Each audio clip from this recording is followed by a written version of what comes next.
I have watched enough covert operations, indictments, and press conference victories to know when an event is being sold more aggressively than it is being explained. The reported arrest and indictment of Nicolás Maduro was framed as a decisive intelligence triumph, the culmination of months of clandestine effort and political will that previous administrations supposedly lacked. The language was familiar. Daring operation, gutsy leadership, a blow against narco-terrorism. Those phrases are not intelligence assessments. They are narrative instruments designed to project resolve and competence at a moment when both are increasingly questioned. What struck me immediately was not the operational claim itself, but the speed with which it was transformed into a regional warning. Almost before the details had settled, the conversation leapt from Caracas to Havana. Cuba was described as a failing nation, propped up by Venezuelan oil, ruled by exhausted men clinging to power. The implication was unmistakable. If Maduro could be taken, Cuba should be nervous.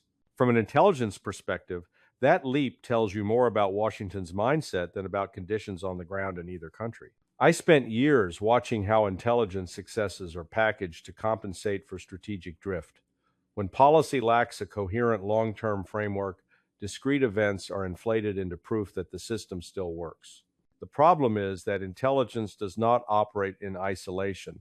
An arrest, even if real and legally sound, does not equal regime transition. Indictments do not dismantle power networks, and public threats do not substitute for sustained leverage. Those are hard lessons learned repeatedly in Latin America, yet rarely remembered in Washington. The intelligence distortion begins when analysts are pressured to align facts with political momentum. Instead of asking what actually changes after such an operation, the system rushes to declare victory and identify the next target. Cuba becomes a talking point not because intelligence has uncovered a decisive vulnerability, but because the narrative demands continuity. Momentum must be maintained. Strength must be displayed. The audience is domestic as much as foreign. The strategic consequence of this approach is predictable. Adversaries learn to separate rhetoric from capability. Allies learn to discount public signals and wait for tangible policy follow-through. Inside the intelligence community, professionalism erodes as analysis is bent toward affirmation rather than evaluation. I have seen this movie before. The names and countries change, but the structure remains the same. The hard lesson is that intelligence loses its value the moment it becomes fiction in service of politics. When events are framed to prove a story rather than inform a decision, the system stops learning. And when the system stops learning, it begins repeating its failures with increasing confidence. I learned early in my career that the most dangerous moment for intelligence is not failure, but applause. When intelligence is publicly celebrated, it is usually because it has stopped being intelligence and started serving as political theater. What I saw in the aftermath of the Maduro operation was not a sober assessment of what had been achieved, but a carefully staged performance designed to reassure domestic audiences that American power still works as advertised. That instinct is understandable. It is also corrosive. Intelligence is meant to reduce uncertainty for decision makers, not to manufacture confidence for television cameras. Political theater begins with selective disclosure. Certain details are highlighted, others quietly omitted. Timelines become vague, operational complexity is simplified, and inconvenient facts are deferred to classified silence. I have watched this process play out repeatedly, from counterterrorism successes inflated into strategic turning points to covert actions framed as proof of regional dominance. The underlying distortion is always the same. Intelligence is no longer asked to answer the question, what is true, but instead, what can be said without undermining the narrative? Latin America has long been a preferred stage for this kind of performance because it sits at the intersection of historical familiarity and strategic neglect. Policymakers assume the audience understands the script: authoritarian regimes, popular unrest, American resolve, imminent collapse. That assumption allows intelligence to be compressed into slogans. When officials describe a government as a failing state or a leadership circle as on borrowed time, they are not offering analysis. They are signaling intent. The danger is that intent, once spoken publicly, becomes policy momentum regardless of what intelligence actually indicates. Inside the intelligence process, this creates a subtle but powerful pressure. Analysts know which conclusions will be amplified and which will be ignored. Over time, collection priorities shift toward information that supports anticipated outcomes. Ambiguity is treated as weakness. Dissenting assessments are labeled unhelpful or untimely. I have seen capable analysts learn to self censor not because they were ordered to, but because they understood how the system rewarded certainty over accuracy. The strategic consequence of intelligence theater is miscalculation. Adversaries who are portrayed as fragile often turn out to be resilient. Allies who are promised rapid transformation prepare instead for prolonged instability. Most damaging of all, decision makers begin to confuse narrative control with operational control. They mistake headlines for leverage and speeches for strategy. When reality eventually intrudes, it is framed as unexpected rather than inevitable. The hard lesson is that intelligence cannot coexist with theater for long. Once analysis is shaped to sustain a public story, it loses its corrective function. The system becomes trapped, repeating confident claims while its predictive accuracy quietly collapses. That is not a failure of collection or tradecraft, it is a failure of discipline. Venezuela has been misread by Washington for so long that the misreading itself has become institutionalized. I watched this happen in real time. What began as analytical optimism hardened into doctrine, and doctrine replaced evidence. Sanctions would fracture the elite. Popular unrest would force defections. International isolation would accelerate collapse. Each assumption was presented as intelligence-driven, yet none survived, sustained contact with reality. Instead of reassessing, the system doubled down, rebranding persistence as proof that success was just around the corner. The core intelligence failure was not a lack of information. We knew the regime's internal fractures were managed, not spontaneous. We knew the security services were structured to prioritize regime survival over national performance. We knew sanctions hurt the population faster than they weakened the leadership. Those facts were available, reported, and often quietly acknowledged.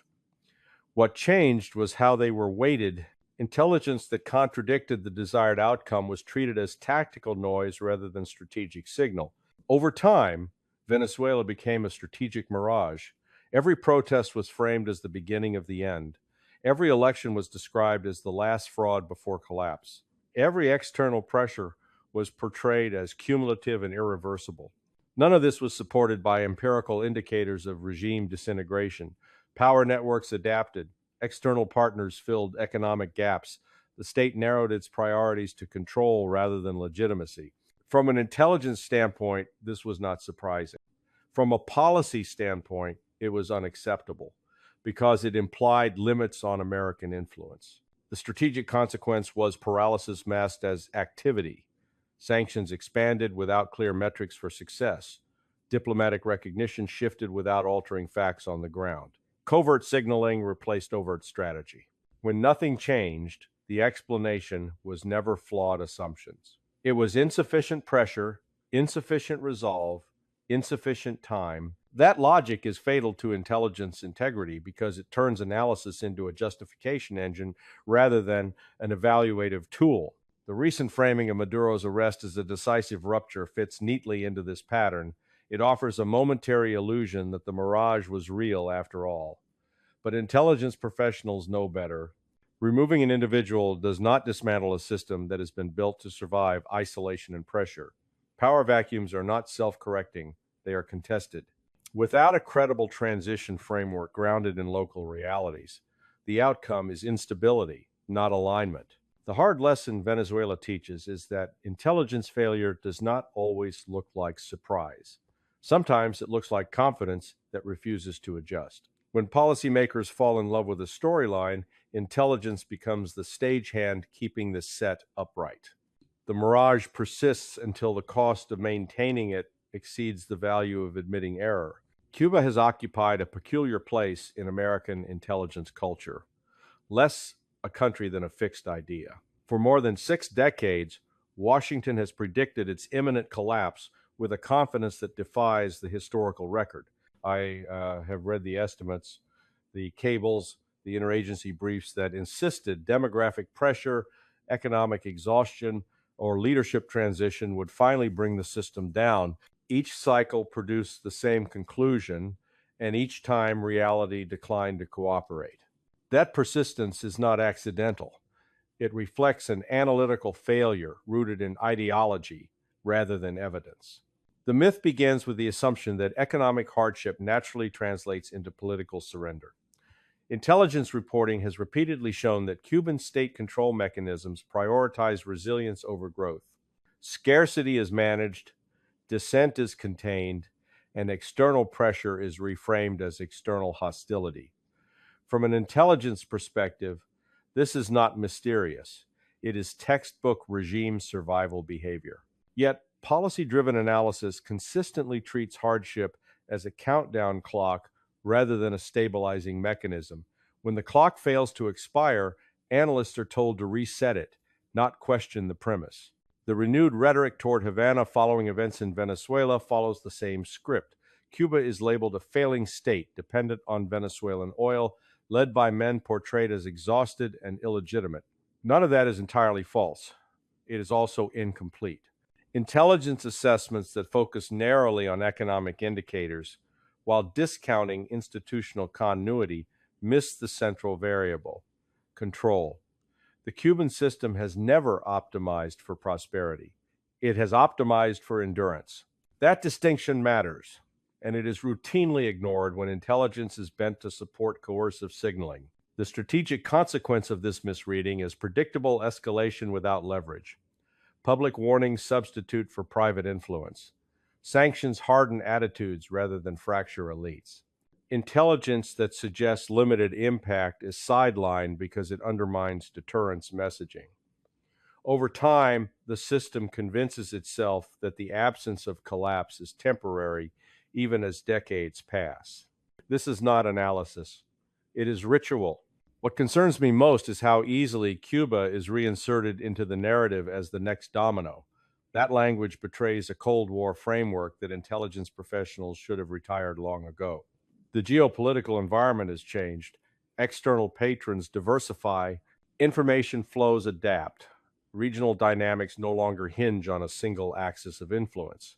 Treating Havana as a test case for American resolve may satisfy domestic audiences, but it tells intelligence officers nothing useful about outcomes. The hard lesson Cuba continues to teach is that regimes do not fall because outsiders announce that they should. They fall when internal power structures fracture beyond repair. Intelligence exists to measure those fractures, not to declare them into existence. When old myths are recycled as fresh warnings, it is not Havana that looks out of touch, it is Washington. One of the most damaging illusions I have seen take hold in Washington is the belief that controlling the narrative is equivalent to exercising power. Somewhere along the way, strategic communication began to substitute for strategy itself. Statements, warnings, and public signaling were treated as tools capable of shaping outcomes rather than reflections of intent. From an intelligence standpoint, this is a profound category error. Narratives influence perception, but they do not alter material balances unless they are backed by sustained capability and credible follow-through. In the cases of Venezuela and Cuba, narrative power has been used to mask the absence of real leverage. Public declarations of resolve are issued without corresponding adjustments in force posture, economic engagement, or diplomatic architecture. Intelligence reporting that highlights this mismatch is often acknowledged privately and ignored publicly. The result is a hollow deterrence model in which adversaries learn that rhetoric peaks quickly while consequences dissipate slowly, if at all. Real power is measurable. It shows up in logistics, alliance cohesion, economic integration, and the ability to impose costs over time. Narrative power, by contrast, is episodic. It flares in response to events and fades as attention shifts. When policymakers rely on the latter, Intelligence becomes a tool for timing announcements rather than evaluating capacity. Analysts are asked when a statement should be made, not whether it will matter.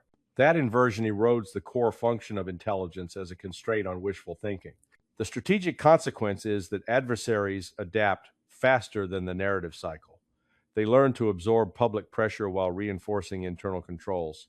They diversify external relationships to reduce vulnerability. They exploit the gap between words and deeds as evidence of American inconsistency.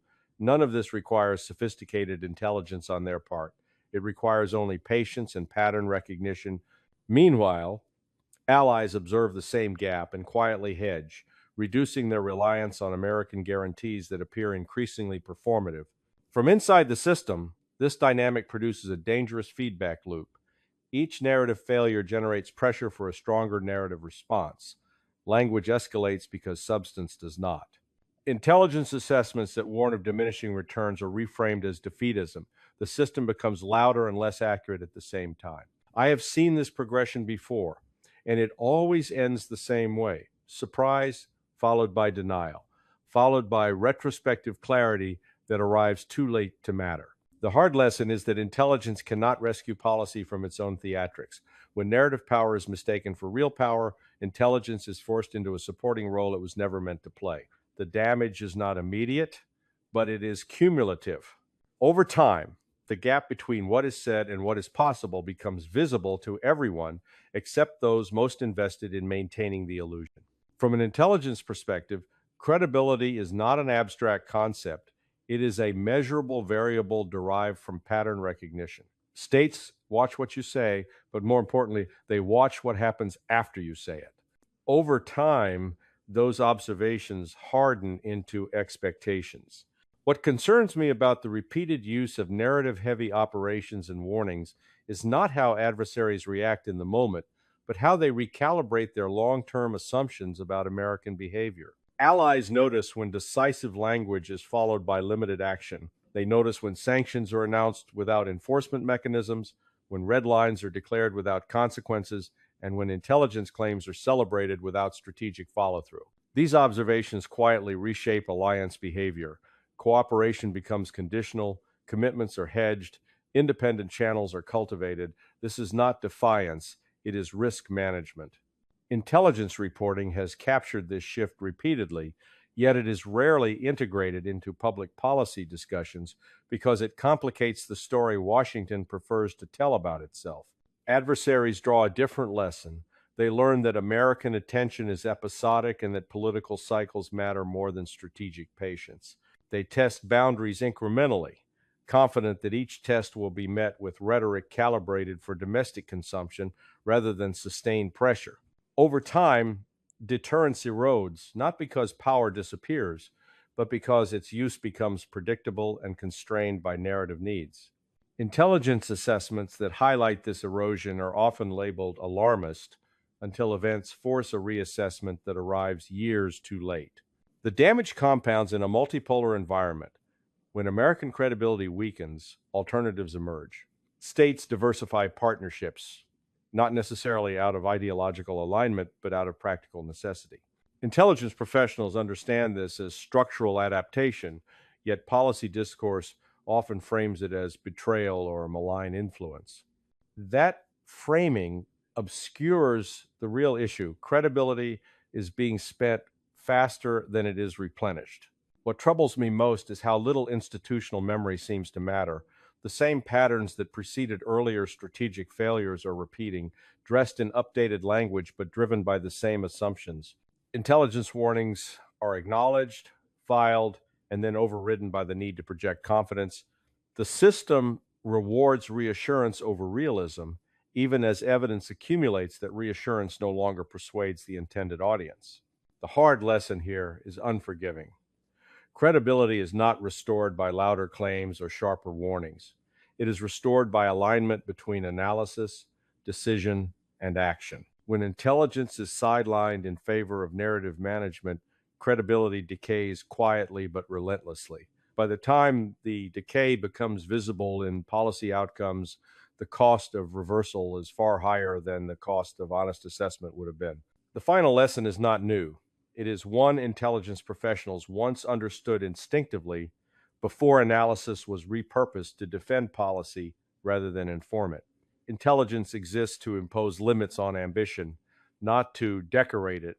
Its value lies in its ability to say no, to identify constraints, to warn when desire outruns capacity. When that function is abandoned, the system does not become bolder, it becomes blind. What I see now is an intelligence policy relationship inverted from its proper role. Instead of policymakers being constrained by analysis, analysis is constrained by the need to preserve momentum. Instead of uncertainty being explored, it is smoothed over. Instead of hard questions being asked internally, confident answers are delivered publicly. The result is a strategic culture that mistakes repetition for validation.